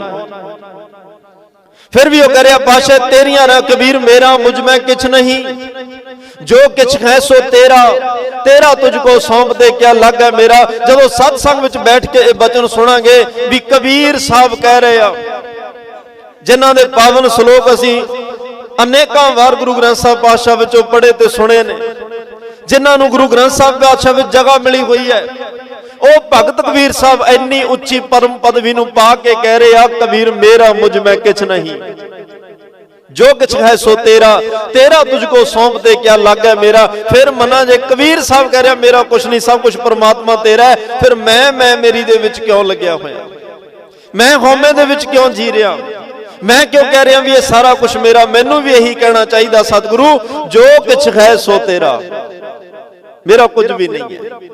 ਇੱਥੇ ਆ ਕੇ ਇਹ ਤ੍ਰਿਸ਼ਨਾ ਦਾ ਰੋਗ ਵੀ ਮੁੱਕਦਾ ਹੈ। ਇੱਥੇ ਆ ਕੇ ਸਤਿਗੁਰੂ ਪਾਤਸ਼ਾਹ ਕਹਿੰਦੇ ਨੇ ਭਾਈ ਤੇਰਾ ਇਹ ਤ੍ਰਿਸ਼ਨਾ ਦਾ ਰੋਗ ਤੇ ਹਉਮੈ ਦਾ ਰੋਗ ਵੀ ਮੁੱਕਦਾ ਹੈ। ਇਸ ਹਉਮੈ ਔਰ ਤ੍ਰਿਸ਼ਨਾ ਦੇ ਵਿੱਚ ਇਨਸਾਨ ਨੂੰ ਦੋ ਗੱਲਾਂ ਪਸੰਦ ਨੇ, ਆਪਣੀ ਉਸਤਤ ਸੁਣਨੀ ਚਾਹੁੰਦਾ ਹੈ, ਆਪਣੇ ਵਿਰੋਧੀ ਦੀ ਨਿੰਦਿਆ ਸੁਣਨੀ ਚਾਹੁੰਦਾ ਹੈ। ਮੈਨੂੰ ਲੋਕ ਚੰਗਾ ਕਹਿਣ ਮੇਰੇ ਕੋਲ ਆ ਕੇ, ਮੇਰੇ ਵਿਰੋਧੀ ਨੂੰ ਮਾੜਾ ਕਹਿਣ ਮੇਰੇ ਕੋਲ ਆ ਕੇ, ਫਿਰ ਇਹਨੂੰ ਬੜੀ ਖੁਸ਼ੀ ਮਿਲਦੀ ਆ। ਪਰ ਜਦੋਂ ਗੁਰੂ ਦੇ ਸ਼ਬਦ ਦੀ ਕਿਰਪਾ ਵਰਤਦੀ ਹੈ, ਗੁਰੂ ਸਾਹਿਬ ਕੋਲ ਆ ਜਾਂਦਾ ਹੈ, ਗੁਰੂ ਰੱਬੀ ਰਹਿਮਤ ਵਰਤਾਉਂਦੇ ਨੇ, ਫਿਰ ਇਹਨੂੰ ਉਸਤਤ ਤੇ ਨਿੰਦਿਆ ਫਿਰ ਵੀ ਚੰਗੀਆਂ ਲੱਗਦੀਆਂ ਨੇ। ਪਰ ਉਦੋਂ ਉਸਤਤ ਆਪਣੀ ਨਹੀਂ, ਉਦੋਂ ਉਸਤਤ ਇਹਨੂੰ ਪਰਮਾਤਮਾ ਦੀ ਚੰਗੀ ਲੱਗਦੀ ਆ। ਉਸਤਤ ਮਨ ਮੈਂ ਕਰ ਨਿਰੰਕਾਰ, ਫਿਰ ਇਹਦਾ ਮਨ ਚਾਹੁੰਦਾ ਵੀ ਗੁਰੂ ਦੀ ਪਰਮਾਤਮਾ ਦੀ ਉਸਤਤ ਕਰਾਂ, ਮੈਂ ਆਪਣੀ ਕਿਉਂ ਕਰਨੀ ਆ। ਨਿੰਦਿਆ ਇਹਨੂੰ ਉਦੋਂ ਵੀ ਚੰਗੀ ਲੱਗਦੀ ਹੈ, ਪਰ ਉਦੋਂ ਨਿੰਦਿਆ ਕਿਸੇ ਵਿਰੋਧੀ ਦੀ ਨਹੀਂ, ਉਦੋਂ ਆਪਣੇ ਔਗਣਾਂ ਨੂੰ ਸੁਣਨਾ ਚਾਹੁੰਦਾ ਹੈ, ਉਦੋਂ ਆਪਣੀ ਨਿੰਦਿਆ ਸੁਣਨੀ ਚਾਹੁੰਦਾ ਕਿ ਸਤਿਗੁਰੂ ਮੈਨੂੰ ਹੋਰ ਦੱਸੋ ਮੇਰੇ 'ਚ ਕੀ ਕੀ ਔਗਣ ਨੇ, ਮੈਨੂੰ ਹੋਰ ਦੱਸੋ ਮੈਂ ਕਿੰਨਾ ਕੁ ਬੁਰਾ ਹਾਂ, ਕਿੰਨਾ ਕੁ ਮਾੜਾ ਚਿਤਵਦਾ ਹਾਂ, ਕਿੰਨੇ ਕੁ ਮੇਰੇ ਤੇ ਵਿਕਾਰਾਂ ਦਾ ਪ੍ਰਭਾਵ ਹੈ। ਉਦੋਂ ਇਹ ਨਿੰਦਿਆ ਆਪਣੀ ਸੁਣਨੀ ਚਾਹੁੰਦਾ ਹੈ। ਜਦੋਂ ਗੁਰੂ ਸ਼ਬਦ ਦੀ ਕਿਰਪਾ ਵਰਤਦੀ ਹੈ, ਜਦੋਂ ਗੁਰੂ ਪਾਤਸ਼ਾਹ ਨਾਲ ਜੁੜ ਜਾਂਦਾ ਹੈ, ਉਦੋਂ ਤਾਂ ਫਿਰ ਇਹ ਕਹਿੰਦਾ ਹਮ ਨਹੀਂ ਚੰਗੇ ਬੁਰਾ ਨਹੀਂ ਕੋਈ, ਪ੍ਰਣਵਤ ਨਾਨਕ ਤਾਰੇ ਸੋਏ। ਉਦੋਂ ਇਹ ਆਪਣੇ ਆਪ ਨੂੰ ਮੰਨ ਲੈਂਦਾ ਕਿ ਸਾਰੇ ਔਗਣ ਮੇਰੇ ਵਿੱਚ ਨੇ, ਸਾਰੀਆਂ ਬਖਸ਼ਿਸ਼ਾਂ ਮੇਰੇ ਗੁਰੂ ਵਿੱਚ ਨੇ, ਸਾਰੀਆਂ ਰੱਬੀ ਰਹਿਮਤਾਂ ਮੇਰੇ ਪਾਤਸ਼ਾਹ ਦੇ ਵਿੱਚ ਨੇ, ਕਿਉਂਕਿ ਮੈਂ ਤਾਂ ਔਗਣਾਂ ਦਾ ਪੁਤਲਾ ਹਾਂ। ਗੁਨਾਹੀ ਭਰਿਆ ਮੈਂ ਫਿਰਾਂ। ਲੋਕ ਕਹਿਣ ਦਰਵੇਸ਼, ਜਦੋਂ ਇੱਥੇ ਆ ਕੇ ਪਤਾ ਲੱਗਿਆ ਨਾ ਕਿ ਲੋਕ ਕਾਲੇ ਮਹਿੰਡੇ ਕੱਪੜੇ, ਕਾਲਾ ਮਹਿੰਡਾ ਵੇਸ, ਲੋਕ ਮੇਰਾ ਲਿਬਾਸ ਵੇਖ ਕੇ ਧਰਮੀ ਕਹਿ ਰਹੇ ਆ, ਲੋਕ ਮੈਨੂੰ ਦਰਵੇਸ਼ ਕਹਿ ਰਿਹਾ, ਸੰਤ ਕਹਿ ਰਿਹਾ, ਭਗਤ ਕਹਿ ਰਿਹਾ, ਪਰ ਗੁਰੂ ਸਾਹਿਬ ਨੇ ਅਹਿਸਾਸ ਕਰਾਇਆ ਗੁਨਾਹੀ ਭਰਿਆ ਮੈਂ ਫਿਰਾਂ। ਲੋਕ ਕਹਿਣ ਦਰਵੇਸ਼, ਇੱਥੇ ਔਗਣਾਂ ਦਾ ਪਤਾ ਲੱਗਿਆ, ਗੁਰੂ ਦੇ ਗੁਣਾਂ ਦਾ ਪਤਾ ਲੱਗਿਆ। ਫਿਰ ਇਨਸਾਨ ਹੌਲੀ ਹੌਲੀ ਗੁਰੂ ਨਾਲ ਜੁੜਨਾ ਸ਼ੁਰੂ ਹੋਇਆ, ਕਿਉਂਕਿ ਜੇ ਸਤਸੰਗ ਵਿੱਚ ਆਪਾਂ ਬੈਠੇ ਆ ਨਾ, ਇਹ ਸਤਸੰਗ ਦਾ ਹੀ ਅਸਰ ਹੈ। ਪਿੰਗਲ ਪਰਬਤ ਪਾਰ ਪਰੇ ਖਲ ਚਤੁਰ ਬਖੀਤਾ, ਅੰਧਲੇ ਤਰੇ ਪਵਨ ਸੂਝਿਆ ਗੁਰ ਭੇਟ ਪੁਨੀਤਾ। ਮਹਿਮਾ ਸਾਧੂ ਸੰਗ ਕੀ ਸੁਨੋ ਮੇਰੇ ਮੀਤਾ, ਮੈਲ ਖੋਈ ਕੋਟ ਅਗ ਹਰੇ ਨਿਰਮਲ ਭਏ ਚੀਤਾ। ਤਾਂ ਕਹਿੰਦੇ ਨੇ ਇਸ ਸੰਗਤ ਵਿੱਚ ਬੈਠ ਕੇ ਭਾਈ ਕਰੋੜਾਂ ਪਾਪ ਖਤਮ ਹੁੰਦੇ ਆ, ਚਿੱਤ ਨਿਰਮਲ ਹੁੰਦਾ ਹੈ। ਸੰਗਤ ਵਿੱਚ ਬੈਠ ਕੇ ਰੱਬ ਦੀ, ਗੁਰੂ ਦੀ ਉਸਤਤ ਸੁਣਦੇ ਹੋ, ਮਨ ਦੀ ਮੈਲ ਉਤਰਦੀ ਹੈ। ਫਿਰ ਮਨ ਹੌਲੀ ਹੌਲੀ ਉਸ ਪਰਮਾਤਮਾ ਦੇ ਚਰਨਾਂ ਵਿੱਚ ਜੁੜਨਾ ਸ਼ੁਰੂ ਹੋ ਜਾਂਦਾ ਹੈ। ਰਾਮਦਾਸ ਸਰੋਵਰ ਨਹਾਤੇ ਸਭ ਉਤਰੇ ਪਾਪ ਕਮਾਤੇ। ਫਿਰ ਸਾਰੇ ਪਾਪ ਉਤਰਦੇ ਨੇ, ਮਨ ਨਿਰਮਲ ਹੁੰਦਾ ਤੇ ਗੁਰੂ ਪਾਤਸ਼ਾਹ ਦਾ ਪ੍ਰੇਮ ਪਿਆਰ ਜਿਹੜਾ ਉਹ ਮਨ ਵਿੱਚ ਪੈਦਾ ਹੋਣਾ ਸ਼ੁਰੂ ਹੋ ਜਾਂਦਾ ਹੈ, ਕਿਉਂਕਿ ਇਹ ਗੁਰੂ ਦੀ ਖੂਬੀ ਹੈ, ਗੁਰੂ ਦਾ ਵਿਲੱਖਣ ਗੁਣ ਹੈ। ਸਾਡਾ ਗੁਰੂ ਆਪ ਵੀ ਮੁਕਤ ਹੈ, ਜਿਹੜਾ ਇਹਦੇ ਕੋਲ ਆ ਜਾਏ ਉਹਨੂੰ ਵੀ ਮੁਕਤ ਕਰ ਦਿੰਦਾ ਹੈ। ਅਸੀਂ ਧੰਨ ਗੁਰੂ ਹਰਗੋਬਿੰਦ ਸਾਹਿਬ ਨੂੰ ਤਾਂ ਕਹਿੰਦੇ ਹੀ ਬੰਦੀ ਛੋੜ ਆ, ਪਰ ਇਹਦਾ ਮਤਲਬ ਇਹ ਨਹੀਂ ਕਿ ਸਾਨੂੰ ਬੰਧਨ ਛਡਾਉਣ ਵਾਸਤੇ ਗਵਾਲੀਅਰ ਦੇ ਕਿਲੇ ਜਾਣਾ ਪਏਗਾ। ਇਹਦਾ ਮਤਲਬ ਇਹ ਨਹੀਂ ਕਿ ਸਾਨੂੰ ਗਵਾਲੀਅਰ ਦੇ ਕਿਲੇ ਦੀ ਕੈਦ ਵਿੱਚ ਰਹਿਣਾ ਪਏਗਾ ਤਾਂ ਗੁਰੂ ਬੰਧਨ ਕੱਟੇਗਾ, ਜਾਂ ਇਹ ਇਕੱਲੇ ਗਵਾਲੀਅਰ ਦੇ ਕਿਲੇ ਵਾਲਿਆਂ ਵਾਸਤੇ ਬਚਨ ਨੇ ਜਾਂ ਉੱਥੋਂ ਦੇ ਲੋਕਾਂ ਵਾਸਤੇ ਨੇ। ਨਹੀਂ, ਸਤਿਗੁਰ ਬੰਦੀ ਛੋੜ ਹੈ ਜੀਵਨ ਮੁਕਤ ਕਰੈ ਉਡੀਣਾ। ਸਤਿਗੁਰੂ ਬੰਦੀ ਛੋੜ ਨੇ ਕੱਲੇ ਗਵਾਲੀਅਰ ਦੇ ਕਿਲੇ ਦੇ ਬੰਧਨਾਂ ਨੂੰ ਨਹੀਂ ਕੱਟਦਾ, ਜਿੰਨੇ ਵਿਕਾਰਾਂ ਦੇ ਬੰਧਨ ਪਏ ਨੇ, ਜਿੰਨੇ ਔਗਣਾਂ ਦੇ ਬੰਧਨ ਪਏ ਨੇ, ਆ ਤ੍ਰਿਸ਼ਨਾ ਵਰਗੇ, ਹਉਮੈ ਵਰਗੇ ਰੋਗਾਂ ਦੇ ਬੰਧਨ ਪਏ ਹੋਏ ਨੇ, ਸਤਿਗੁਰੂ ਦੇ ਚਰਨਾਂ ਨਾਲ ਕੋਈ ਜੁੜੇ ਤਾਂ ਸਹੀ। ਸਤਿਗੁਰੂ ਆ ਸਾਰੇ ਤਰ੍ਹਾਂ ਦੇ ਬੰਧਨਾਂ ਨੂੰ ਤੋੜ ਕੇ ਉਸ ਪਰਮਾਤਮਾ ਨਾਲ ਜੀਵਨ ਮੁਕਤ ਕਰ ਦਿੰਦਾ ਹੈ, ਪਰਮਾਤਮਾ ਨਾਲ ਜੋੜ ਦਿੰਦਾ ਹੈ। ਤਾਂ ਹੀ ਤਾਂ ਮਹਾਰਾਜ ਕਹਿ ਰਿਹਾ, ਨਾਰਾਇਣ ਨਰਪਤ ਨਮਸਕਾਰ ਹੈ, ਐਸੇ ਗੁਰ ਕੋ ਬਲ ਬਲ ਜਾਈਐ ਆਪ ਮੁਕਤ ਮੋਹਿ ਤਾਰੈ। ਇਹੋ ਜਿਹੇ ਗੁਰੂ ਤਾਂ ਭਾਈ ਬਲਿਹਾਰ ਹੀ ਜਾਣਾ ਚਾਹੀਦਾ, ਜਿਹੜਾ ਆਪ ਮੁਕਤ ਹੈ ਤੇ ਸਾਨੂੰ ਵੀ ਮੁਕਤ ਕਰ ਦਿੰਦਾ ਹੈ। ਸਾਰੀ ਦੁਨੀਆ ਨੂੰ ਮੁਕਤ ਕਰਨ ਦੀ ਸਮਰੱਥਾ ਧੰਨ ਗੁਰੂ ਗ੍ਰੰਥ ਸਾਹਿਬ ਪਾਤਸ਼ਾਹ ਰੱਖਦੇ ਆ। ਆਪ ਮੁਕਤ ਕਰੇ ਸੰਸਾਰ, ਨਾਨਕ ਤਿਸ ਜਨ ਕੋ ਸਦਾ ਹੀ ਨਮਸਕਾਰ। ਉਹਨੂੰ ਸਦਾ ਹੀ ਨਮਸਕਾਰਾਂ ਨੇ ਜਿਹੜਾ ਆਪ ਵੀ ਮੁਕਤ, ਜਿਉਂਦੇ ਜੀ ਮੁਕਤ ਹੋਵੇ, ਵਿਕਾਰਾਂ ਤੋਂ ਮੁਕਤ, ਬੰਧਨਾਂ ਤੋਂ ਮੁਕਤ, ਮਾਇਆ ਤੋਂ ਮੁਕਤ, ਆਸਾ ਤ੍ਰਿਸ਼ਨਾ ਵਾਸ਼ਨਾਵਾਂ ਤੋਂ ਮੁਕਤ, ਤ੍ਰਿਸ਼ਨਾ ਤੋਂ ਮੁਕਤ, ਹਉਮੈ ਤੋਂ ਮੁਕਤ। ਆ ਸਾਰੀਆਂ ਜਿੰਨੀਆਂ ਅਲਾਮਤਾਂ ਨੇ ਇਹ ਗੁਰੂ ਤੋਂ ਦੂਰ ਲੈ ਜਾਂਦੀਆਂ ਨੇ, ਜਿੰਨੇ ਇਹ ਔਗਣ ਨੇ ਨਾ ਗੁਰੂ ਤੋਂ ਦੂਰ ਲੈ ਜਾਂਦੇ ਆ। ਤੇ ਸਾਡਾ ਗੁਰੂ ਇਹ ਸਾਰੇ ਔਗਣਾਂ ਨੂੰ ਖਤਮ ਕਰਕੇ ਕੰਠ ਲਾਏ ਅਵਗੁਣ ਸਭ ਮੇਟੇ, ਦਇਆਲ ਪੁਰਖ ਬਖਸ਼ੰਦ, ਇਹ ਸਾਰੇ ਔਗਣਾਂ ਤੋਂ ਮੁਕਤੀ ਦਿਵਾ ਕੇ ਸਾਨੂੰ ਪਰਮਾਤਮਾ ਵਿੱਚ ਅਭੇਦ ਕਰ ਦਿੰਦਾ ਹੈ। ਉਹਨਾਂ ਗੁਰੂ ਸਾਹਿਬਾਨਾਂ ਵਿੱਚੋਂ ਅੱਜ ਧੰਨ ਗੁਰੂ ਅਰਜਨ ਦੇਵ ਪਾਤਸ਼ਾਹ ਦੀ ਉਸਤਤ ਭੱਟ ਸਾਹਿਬਾਨ ਕਰ ਰਹੇ ਨੇ। ਧੰਨ ਗੁਰੂ ਅਰਜਨ ਦੇਵ ਪਾਤਸ਼ਾਹ ਦੇ ਵੀ ਭਾਈ ਜਿਹੜਾ ਚਰਨਾਂ ਵਿੱਚ ਆਇਆ ਉਹ ਮੁਕਤ ਹੋ ਗਿਆ। ਧੰਨ ਗੁਰੂ ਅਰਜਨ ਸਾਹਿਬ ਨੇ ਤਾਂ ਐਡਾ ਪਰਉਪਕਾਰ ਕੀਤਾ, ਜਿੱਥੇ 2312 ਸ਼ਬਦ ਕੱਲੇ ਗੁਰੂ ਗ੍ਰੰਥ ਸਾਹਿਬ ਵਿੱਚ ਧੰਨ ਗੁਰੂ ਅਰਜਨ ਸਾਹਿਬ ਦੇ ਆ ਨਾ, ਉੱਥੇ ਮਹਾਰਾਜ ਨੇ ਆ ਸੁਖਮਨੀ ਸਾਹਿਬ ਦੀ ਵਡਮੁੱਲੀ ਦਾਤ ਇਹ ਪੰਥ ਦੀ ਝੋਲੀ ਵਿੱਚ ਪਾਈ। ਵੈਸੇ ਉਥਾਨਕਾ ਵਾਲਿਆਂ ਨੇ ਕਈ ਜਗ੍ਹਾ ਇਹ ਲਿਖਿਆ ਕਿ ਸਿੱਖਾਂ ਨੇ ਪੁੱਛਿਆ, ਮਹਾਰਾਜ ਤੁਸੀਂ ਕਹਿੰਦੇ ਉੱਠੇ ਪਹਿਰ ਨਾਮ ਜਪੋ, 24 ਘੰਟੇ ਨਾਮ ਜਪੋ, ਅਸੀਂ ਕਿਰਤ ਵੀ ਕਰਨੀ ਹੁੰਦੀ ਆ, ਲੋਕਾਂ ਨਾਲ ਗੱਲਾਂ ਬਾਤਾਂ ਵੀ ਕਰਨੀਆਂ, ਕੋਈ ਦੁਕਾਨਦਾਰੀ ਕਰਦਾ ਉਹਨੂੰ ਲੋਕਾਂ ਨਾਲ ਬੋਲਣਾ ਵੀ ਪੈਂਦਾ ਹੈ, ਹੋਰ ਸੰਸਾਰ ਦੇ ਰੀਤੀ ਰਸਮ ਰਿਵਾਜ ਨਿਭਾਉਣੇ ਆ। ਫਿਰ ਅੱਠੇ ਪਹਿਰ ਜੇ ਨਾਮ ਹੀ ਜਪੀ ਜਾਵਾਂਗੇ, 24 ਘੰਟੇ ਨਾਮ ਹੀ ਜਪੀ ਜਾਵਾਂਗੇ, ਫਿਰ ਅਸੀਂ ਕਾਰੋਬਾਰ ਕਿਵੇਂ ਕਰਨਾ ਹੈ? ਕੁਝ ਇਹੋ ਜੀ ਬਾਣੀ ਦਿਓ ਜਿਹਨੂੰ ਪੜ੍ਹ ਕੇ ਸਾਡਾ 24 ਘੰਟਿਆਂ ਦਾ ਹੀ ਸਿਮਰਨ ਸਾਨੂੰ ਪ੍ਰਾਪਤ ਹੋ ਜਾਏ, 24 ਘੰਟੇ ਸਾਡੇ ਲੇਖੇ ਵਿੱਚ ਲੱਗ ਜਾਣ। ਫਿਰ ਆ ਸੁਖਮਨੀ ਸਾਹਿਬ ਦੀ ਦਾਤ ਧੰਨ ਗੁਰੂ ਅਰਜਨ ਦੇਵ ਪਾਤਸ਼ਾਹ ਨੇ ਬਖਸ਼ਿਸ਼ ਕੀਤੀ। ਮਹਾਰਾਜ ਕਹਿੰਦੇ ਸਿੱਖੋ, ਇਹ ਭਾਵਨਾ ਨਾਲ ਸੁਖਮਨੀ ਸਾਹਿਬ ਦੀਆਂ 24 ਅਸ਼ਟਪਦੀਆਂ ਪੜ੍ਹ ਲਿਓ, ਤੁਹਾਡਾ 24 ਘੰਟਿਆਂ ਦਾ ਸਿਮਰਨ ਹੋ ਜਾਏਗਾ, 24 ਘੰਟੇ ਸਫਲ ਹੋ ਜਾਣਗੇ। ਸ਼੍ਰੀਮਾਨ ਸੰਤ ਬਾਬਾ ਅਤਰ ਸਿੰਘ ਮਸਤੋਣਾ ਸਾਹਿਬ ਵਾਲਿਆਂ ਦਾ ਬਚਨ ਸੀ, ਕਹਿੰਦੇ ਜੇ ਕਿਸੇ ਨੇ 24 ਮਿੰਟ ਸੰਗਤ ਨੂੰ ਖੁਸ਼ ਕਰ ਦਿੱਤਾ, ਕਿਸੇ ਨੇ 24 ਮਿੰਟ ਸੰਗਤ ਦੀ ਖੁਸ਼ੀ ਲੈ ਲਈ, ਸੰਗਤ ਵਿੱਚ ਗੁਰੂ ਵਰਤਦਾ ਹੈ, ਤੇ ਯਾਦ ਰੱਖਿਓ ਉਹਦਾ 24 ਘੰਟਿਆਂ ਦਾ ਸਿਮਰਨ ਹੋ ਜਾਂਦਾ ਹੈ।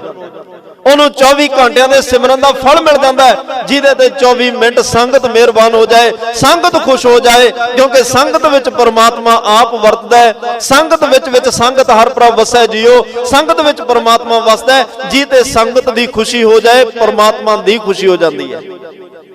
ਸੋ ਆਓ ਨਾਲ ਨਾਲ ਧੰਨ ਗੁਰੂ ਅਰਜਨ ਦੇਵ ਪਾਤਸ਼ਾਹ ਦੇ ਪ੍ਰਥਾਏ ਉਚਾਰਨ ਕੀਤੇ ਹੋਏ ਪਾਵਨ ਬਚਨਾਂ ਨੂੰ ਨਾਲ ਨਾਲ ਲੈ ਕੇ ਤੁਰੀਏ। ਭੱਟ ਕਲ ਸਹਾਰ ਜੀ ਧੰਨ ਗੁਰੂ ਅਰਜਨ ਸਾਹਿਬ ਦੀ ਵਡਿਆਈ ਕਰ ਰਹੇ ਨੇ, ਮਨ ਚਿਤ ਬਿਰਤੀਆਂ ਇਕਾਗਰ ਕਰਕੇ ਅੱਜ ਦੇ ਇਸ ਪਾਵਨ ਸਵਈਆਂ ਦਾ ਪਾਠ ਸਰਵਣ ਕਰਕੇ ਆਪਾਂ ਉਹਨਾਂ ਦੇ ਭਾਵ ਅਰਥਾਂ ਨਾਲ ਜੁੜੀਏ ਜੀ। ਸਤਨਾਮ ਸ੍ਰੀ ਵਾਹਿਗੁਰੂ ਸਾਹਿਬ ਜੀ। ਜੈ ਜੈਕਾਰ ਜਾਸ ਜਗ ਅੰਦਰ, ਮੰਦਰ ਭਾਗ ਜੁਗਤ ਸਿਵ ਰਹਤਾ। ਜੈ ਜੈਕਾਰ ਦਾ ਮਤਲਬ ਹੁੰਦਾ ਕਿ ਜੈ ਜੈਕਾਰ ਹੋਣੀ, ਸਾਰੇ ਪਾਸੇ ਜਸ ਹੋਣਾ, ਸਾਰੇ ਪਾਸੇ ਉਪਮਾ ਹੋਣੀ, ਵਡਿਆਈ ਹੋਣੀ, ਹਰ ਕੋਈ ਉਹਨਾਂ ਦੀ ਉਪਮਾ ਕਰ ਰਿਹਾ ਹੋਵੇ। ਜੈ ਜੈਕਾਰ, ਕਾਰ ਦਾ ਅਰਥ ਹੁੰਦਾ ਨਿਰੰਤਰ, ਲਗਾਤਾਰ, ਕਿੰਕਨੀ ਝਨਤਕਾਰ।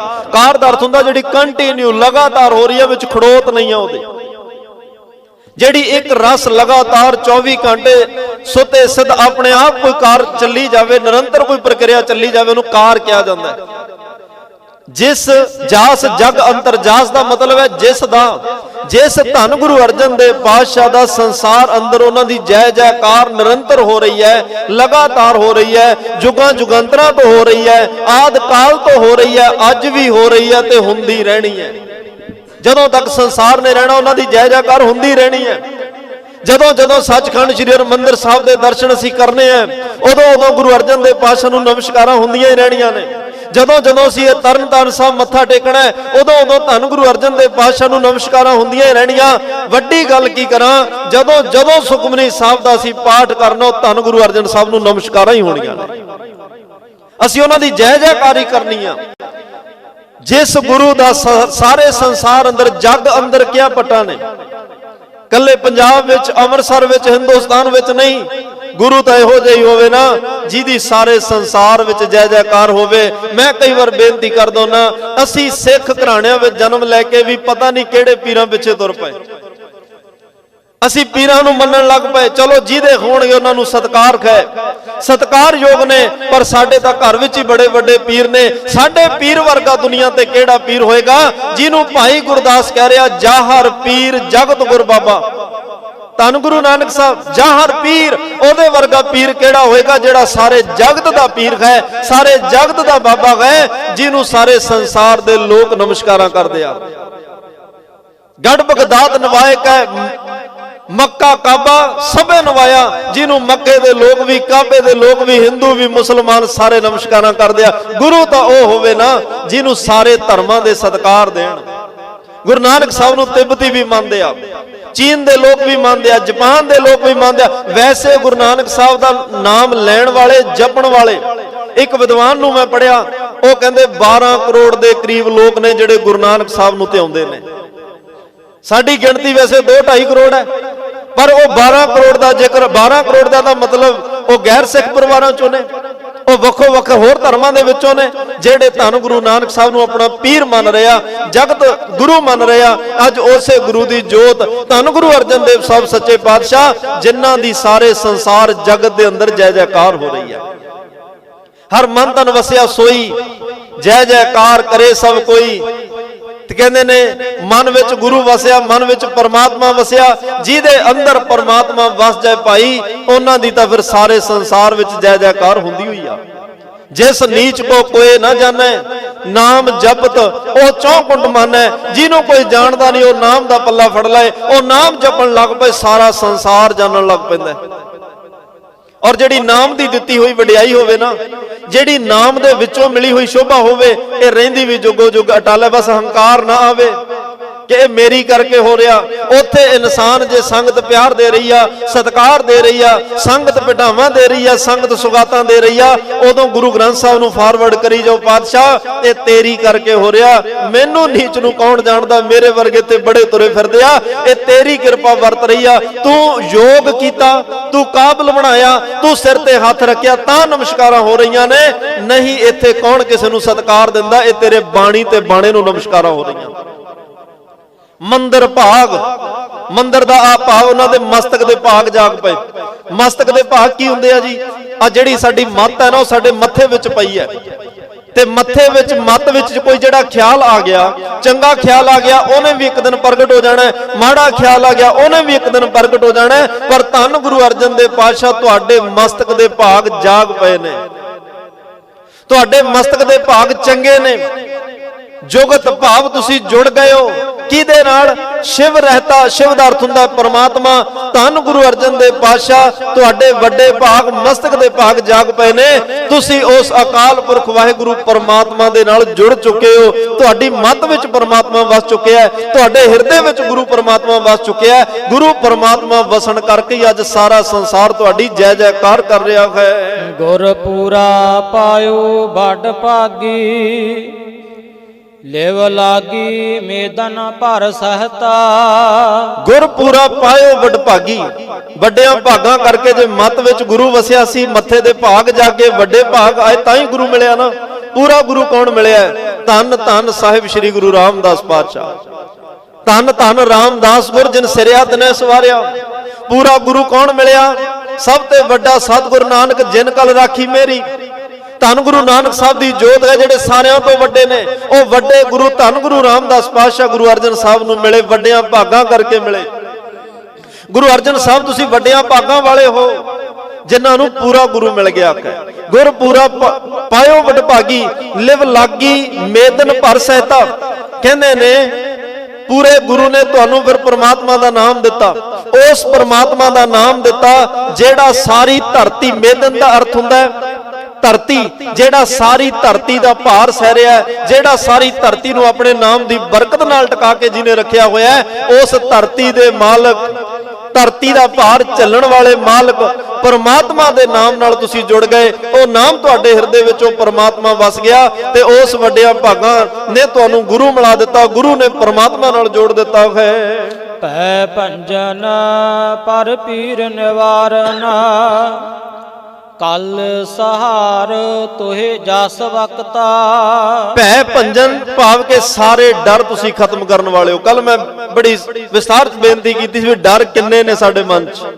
ਧੰਨ ਗੁਰੂ ਅਰਜਨ ਸਾਹਿਬ ਜਿਹੜਾ ਤੁਹਾਡੇ ਚਰਨਾਂ ਨਾਲ ਜੁੜ ਜਾਂਦਾ, ਤੁਸੀਂ ਸਾਰੇ ਤਰ੍ਹਾਂ ਦਾ ਡਰ ਖਤਮ ਕਰ ਦਿੰਦੇ ਹੋ। ਡਰ ਭਾਵੇਂ ਅੰਦਰੋਂ ਹੋਵੇ, ਭਾਵੇਂ ਬਾਹਰੋਂ ਹੋਵੇ, ਭਾਵੇਂ ਬਾਹਰ ਦੇ ਦੁਸ਼ਮਣਾਂ ਦਾ ਹੋਵੇ, ਭਾਵੇਂ ਅੰਦਰੋਂ ਵਿਕਾਰਾਂ ਦਾ ਹੋਵੇ, ਭਾਵੇਂ ਜੰਤਰਾਂ ਮੰਤਰਾਂ ਤਾਂਤਰਾਂ ਟੂਣਿਆਂ ਟਮਕਾਂ ਦਾ ਹੋਵੇ, ਭਾਵੇਂ ਕਿਸੇ ਗਧੇ ਹਿਣਕਣ ਦਾ ਡਰ ਹੋਵੇ, ਬਿੱਲੀ ਦੇ ਰਾਹ ਕੱਟਣ ਦਾ ਡਰ ਹੋਵੇ, ਕਿਸੇ ਦੀ ਛਿੱਕ ਮਾਰਨ ਦਾ ਡਰ ਹੋਵੇ, ਨਜ਼ਰ ਦਾ ਡਰ ਹੋਵੇ, ਜਿੰਨੇ ਵੀ ਮਨ ਨੂੰ ਡਰ ਲੱਗੇ ਹੋਏ ਨੇ, ਇਹ ਸਾਰੇ ਡਰ ਗੁਰੂ ਅਰਜਨ ਸਾਹਿਬ ਤੁਸੀਂ ਖਤਮ ਕਰਨ ਵਾਲੇ ਹੋ। ਜਿਹੜਾ ਤੁਹਾਡੇ ਚਰਨਾਂ ਨਾਲ ਜੁੜ ਜਾਂਦਾ ਹੈ, ਉਹ ਸਾਰੇ ਤਰ੍ਹਾਂ ਦੇ ਡਰ ਤੁਸੀਂ ਉਹਦੇ ਖਤਮ ਕਰ ਦਿੰਦੇ ਹੋ। ਪਰ ਪੀਰ ਨਿਵਾਰਨ, ਪਰ ਦਾ ਅਰਥ ਹੁੰਦਾ ਪਰਾਇਆ, ਪੀਰ ਦਾ ਅਰਥ ਹੁੰਦਾ ਪੀੜ, ਨਿਵਾਰਨ ਦਾ ਅਰਥ ਹੁੰਦਾ ਉਹਨੂੰ ਨਿਵਰਤ ਕਰਨ ਵਾਲੇ। ਤੁਸੀਂ ਇਕੱਲੇ ਆਪਣਿਆਂ ਦੀ ਨਹੀਂ, ਪਰਾਇਆਂ ਦੀ ਪੀੜ ਨੂੰ ਨਿਵਾਰਨ ਵਾਲੇ ਹੋ। ਇਸ ਬੇਨਤੀ ਨੂੰ ਸਮਝਣ ਲਈ ਇਤਿਹਾਸ ਦਾ ਬੂਹਾ ਖੜਕਾਵਾਂਗੇ। ਧੰਨ ਗੁਰੂ ਅਰਜਨ ਦੇਵ ਪਾਤਸ਼ਾਹ ਗੁਰਤਾ ਗੱਦੀ ਤੇ ਬਿਰਾਜਮਾਨ ਨੇ, ਸ਼੍ਰੀ ਅੰਮ੍ਰਿਤਸਰ ਸਾਹਿਬ ਦੇ ਵਿੱਚ ਜੋਤ ਜਗਾ ਰਹੇ ਨੇ, ਅੰਮ੍ਰਿਤਸਰ ਦੀ ਧਰਤੀ ਨੂੰ ਭਾਗ ਲਾ ਰਹੇ ਨੇ। ਦੂਰ ਦੁਰਾਡਿਆਂ ਤੋਂ ਸੰਗਤਾਂ ਆਉਂਦੀਆਂ ਨੇ, ਸਰੋਵਰਾਂ ਦੀਆਂ ਸੇਵਾਵਾਂ ਚੱਲਦੀਆਂ ਨੇ, ਚੌਂਕੀਆਂ ਝੰਡੇ ਬੁੰਗਿਆਂ ਦੀਆਂ ਸੇਵਾਵਾਂ ਚੱਲਦੀਆਂ, ਲੰਗਰ ਦੀਆਂ ਸੇਵਾਵਾਂ ਚੱਲਦੀਆਂ। ਜਿਹੜਾ ਕੋਈ ਦੂਰੋਂ ਪਾਰੋਂ ਆਉਂਦਾ ਹੈ, ਸੇਵਾ ਕਰਦਾ ਹੈ, ਗੁਰੂ ਦੇ ਦਰਸ਼ਨ ਕਰਦਾ ਹੈ, ਬਾਣੀ ਪੜ੍ਹਦਾ, ਬਾਣੀ ਸੁਣਦਾ, ਕੀਰਤਨ ਕਰਦਾ, ਕੀਰਤਨ ਸੁਣਦਾ ਹੈ, ਉਹ ਆਪਣੇ ਜੀਵਨ ਦਾ ਲਾਹਾ ਖੱਟ ਕੇ ਆਪੋ ਆਪਣੇ ਵਤਨਾਂ ਨੂੰ ਪਰਤ ਜਾਂਦਾ ਹੈ। ਇਸ ਸਾਰੇ ਸਮੇਂ ਦੌਰਾਨ ਇੱਕ ਲਾਹੌਰ ਦਾ ਸੂਬਾ, ਲਾਹੌਰ ਦਾ ਹਾਕਮ, ਲਾਹੌਰ ਦਾ ਨਿਜ਼ਾਮ ਵਜ਼ੀਰ ਖਾਨ ਹੈ, ਤੇ ਕਹਿੰਦੇ ਨੇ ਉਹ ਵਜ਼ੀਰ ਖਾਨ ਵੀ ਆਉਂਦਾ ਹੈ। ਧੰਨ ਗੁਰੂ ਅਰਜਨ ਦੇਵ ਪਾਤਸ਼ਾਹ ਦੇ ਚਰਨਾਂ ਵਿੱਚ ਉਹ ਵਜ਼ੀਰ ਖਾਨ ਆਉਂਦਾ ਜਿਹੜਾ ਲਾਹੌਰ ਦਾ ਹਾਕਮ ਹੈ। ਇਹਨੇ ਗੁਰੂ ਘਰ ਦੀ ਸ਼ੋਭਾ ਬਹੁਤ ਸੁਣੀ ਹੈ, ਇਹਨੇ ਗੁਰੂ ਘਰ ਦੀ ਵਡਿਆਈ ਬਹੁਤ ਸੁਣੀ ਹੈ। ਇਹਦਾ ਅਸਲ ਵਿੱਚ ਨਾਮ ਹੈ ਹਕੀਮ ਅਲੀਮ ਉਦੀਨ ਅੰਸਾਰੀ, ਜਿਹਨੂੰ ਵਜ਼ੀਰ ਖਾਨ ਕਿਹਾ ਜਾਂਦਾ, ਜਹਾਂਗੀਰ ਦਾ ਖਾਸ ਹੈ। ਪਰ ਗੁਰੂ ਘਰ ਦੀ ਮਹਿਮਾ ਵਡਿਆਈ ਇਹਨੇ ਬਹੁਤ ਸੁਣੀ ਹੈ। ਬੜਾ ਗੁਰੂ ਘਰ ਵਿੱਚ ਆਉਣ ਜਾਣ ਬਣਿਆ ਹੋਇਆ ਹੈ। ਰੱਬ ਦਾ ਸਬਬ ਇਹਨੂੰ ਅਚਾਨਕ ਇੱਕ ਭਿਆਨਕ ਰੋਗ ਲੱਗ ਗਿਆ, ਜਲੋਦਰ ਦਾ। ਜਲੋਦਰ ਦਾ ਰੋਗ ਕੀ ਹੁੰਦਾ? ਪੇਟ ਵਿੱਚ ਪਾਣੀ ਭਰੀ ਜਾਂਦਾ ਵਾਰ-ਵਾਰ। ਅੱਜ ਚਲੋ ਡਾਇਲਸਿਸ ਕਰਾ ਲੈਂਦੇ ਆ ਲੋਕ, ਅੱਜ ਦੀ ਟੈਕਨੋਲੋਜੀ ਹੋਰ ਹੈ। ਪਹਿਲੇ ਸਮਿਆਂ ਵਿੱਚ ਤਾਂ ਵੈਦ ਹਕੀਮਾਂ ਕੋਲੋਂ ਦਵਾਈਆਂ ਲੈਂਦੇ ਨੇ, ਜਾਂ ਕੋਈ ਪੂਰਾ ਗੁਰੂ ਸਮਰੱਥ ਗੁਰੂ ਮਿਲੇ ਜਿਹੜਾ ਦੁੱਖ ਰੋਗ ਸੰਤਾਪ ਉਤਰੇ, ਸੁਣੀ ਸੱਚੀ ਬਾਣੀ, ਜਿਹੜਾ ਸਾਰੇ ਰੋਗਾਂ ਨੂੰ ਖਤਮ ਕਰਕੇ ਰੱਖ ਦੇ। ਧੰਨ ਗੁਰੂ ਅਰਜਨ ਦੇਵ ਪਾਤਸ਼ਾਹ ਨੂੰ ਪੂਰਾ ਤਾਂ ਸਮਝਦਾ ਹੀ ਹੈ। ਧੰਨ ਗੁਰੂ ਅਰਜਨ ਦੇਵ ਪਾਤਸ਼ਾਹ ਦੀ ਉਹਨੇ ਸੁਖਮਨੀ ਸਾਹਿਬ ਸੁਣੀ ਹੋਈ ਹੈ। ਧੰਨ ਗੁਰੂ ਅਰਜਨ ਦੇਵ ਪਾਤਸ਼ਾਹ ਦੀ ਸੁਖਮਨੀ ਸਾਹਿਬ ਤੋਂ ਵਾਕਿਫ ਹੈ ਉਹ। ਤੇ ਇੱਕ ਭਾਵਨਾ ਲੈ ਕੇ ਵੀ ਪਾਤਸ਼ਾਹ, ਭਾਵੇਂ ਮੇਰਾ ਧਰਮ ਸਿੱਖ ਨਹੀਂ, ਮੈਂ ਸਿੱਖੀ ਵਿਹੜੇ 'ਚ ਜਨਮ ਨਹੀਂ ਲਿਆ, ਸਿੱਖਾਂ ਦੇ ਘਰਾਂ ਵਿੱਚ ਜਨਮ ਨਹੀਂ ਲਿਆ, ਮੈਨੂੰ ਤੇਰੀਆਂ ਮਾਣ ਵਡਿਆਈਆਂ ਦਾ ਵੀ ਬਹੁਤਾ ਨਹੀਂ ਪਤਾ, ਪਰ ਮੈਨੂੰ ਇੰਨਾ ਕੁ ਪਤਾ ਵੀ ਜੋ ਸ਼ਰਨ ਆਵੇ ਤਿਸ ਕੰਠ ਲਾਵੇ। ਇਹ ਬਿਰਧ ਸੁਆਮੀ ਸੰਦਾ ਤੇਰਾ ਸੁਭਾਅ ਹੈ।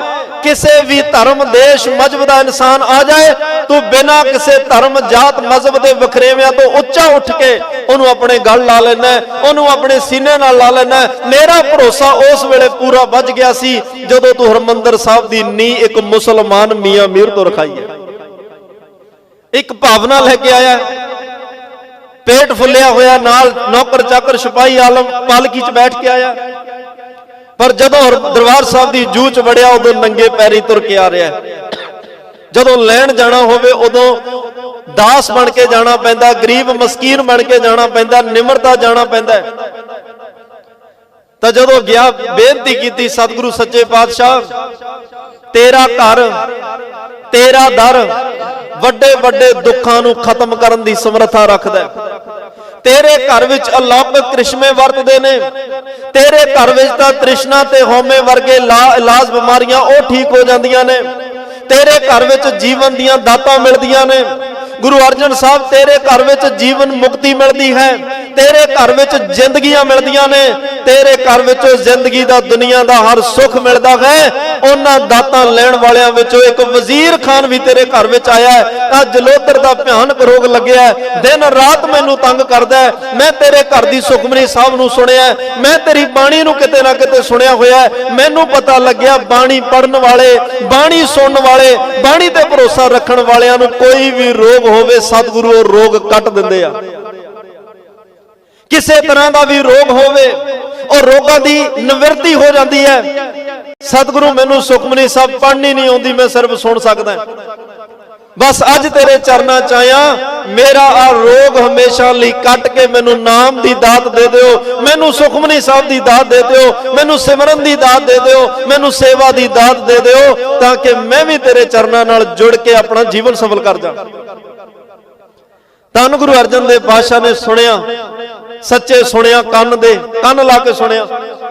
ਗੁਰੂ ਸਾਹਿਬ, ਕੋਈ ਵੀ ਅਰਦਾਸ ਹੈ, ਸਦ ਸੁਣਦਾ, ਸਦ ਵੇਖਦਾ। ਕਦੇ ਇਹ ਨਾ ਸੋਚਿਆ ਕਰੋ ਵੀ ਸਾਡੀ ਤਾਂ ਸੁਣਦਾ ਹੀ ਨਹੀਂ, ਬੜੀਆਂ ਅਰਦਾਸਾਂ ਕੀਤੀਆਂ ਉਹਨੇ ਸੁਣੀਆਂ ਹੀ ਨਹੀਂ। ਉਹ ਤਾਂ ਭਾਈ ਸਦ ਸੁਣਦਾ, ਸਦ ਵੇਖਦਾ।